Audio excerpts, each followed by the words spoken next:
देख लो, investor and associate, ये important adjustment है। एक लास्ट टाइम बता रहा हूं, इन्वेस्टर ने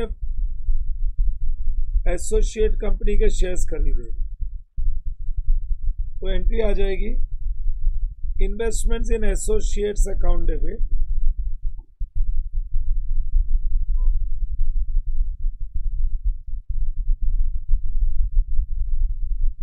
टू बैंक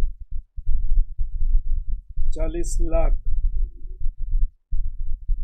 लाख रुपया दिया और 40% शेयर्स खरीद लिए एसोसिएट्स के। एसोसिएट्स कंपनी के 40% शेयर्स खरीद लिए। अच्छा, उस दिन एसोसिएट कंपनी का नेट एसेट्स, मैंने एसोसिएट कंपनी की बैलेंस शीट देखी, ये एसोसिएट कंपनी की बैलेंस शीट है। इसमें assets and minus liabilities, net assets है 50 लाख का, लेकिन उनकी फेयर वैल्यू है 60 लाख। तो ये जो नेट एसेट्स से हम गुडविल आइडेंटिफाई करते हैं ना, ये फेयर वैल्यू पे आइडेंटिफाई होता है, बुक वैल्यू पे नहीं। तो इसके लिए फेयर वैल्यू ली जाती है, फेयर वैल्यू। तो 60 लैक्स का 40% हमारा 24 लाख का नेट एसेट्स हमारा, लेकिन हमने 40 लाख रुपया देके खरीदा है। There is a goodwill of 16 lakhs. Now end of the year में एसोसिएट कंपनी अपना पीएनएल बनाएगा। लेट सपोज पीएनएल में एसोसिएट कंपनी की इनकम है 15 लैक्स, सारे एक्सपेंसेस मिला के है 5 लाख और डेप्रीसिएशन 10%। तो एसोसिएट अपनी अकाउंटिंग अपने बैलेंस शीट के वैल्यू के हिसाब से करेगा। 10% ऑफ 50 लैक्स इज 5 लैक्स, 5 लैक्स, ठीक है ना।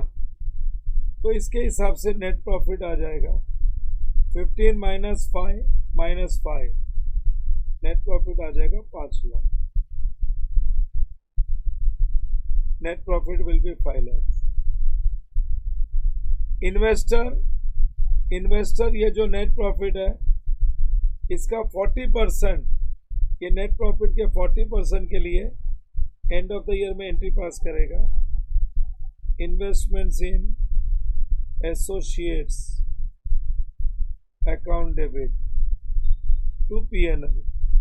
सो ये प्रॉफिट एंड लॉस तो इन्वेस्टर के पीएनएल के साथ ऐड कर लेगा वो, और एसेट साइड में इन्वेस्टमेंट्स की वैल्यू अप्रिशिएट हो जाएगी जो नेट प्रॉफिट कमाता है उसका। लेकिन यहाँ पे इन्वेस्टर बोलता है 1 मिनट, हमने तुम्हारा नेट एसेट्स 50 लैक्स नहीं 60 लैक्स के हिसाब से लिया था, तो हमारे लिए जो नेट प्रॉफिट आना चाहिए उसमें डेप्रीसिएशन 60 लैक्स का 10% होना चाहिए, 6 होना चाहिए। ये 5 के एक्सपेंसेस से हमको कोई प्रॉब्लम नहीं है, लेकिन डेप्रीसिएशन से प्रॉब्लम है। तुमने डेप्रीसिएशन तुम्हारे हिसाब से कैलकुलेट किया, वो गलत भी नहीं है, वो सही है। लेकिन हमारी जो अकाउंटिंग है, हमारी अकाउंटिंग नेट एसेट्स पे, हमारी अकाउंटिंग जो होती है नेट एसेट्स की, जो हम गुडविल आइडेंटिफाई करते हैं, वो नेट एसेट्स को फेयर वैल्यू पे लेके करते हैं।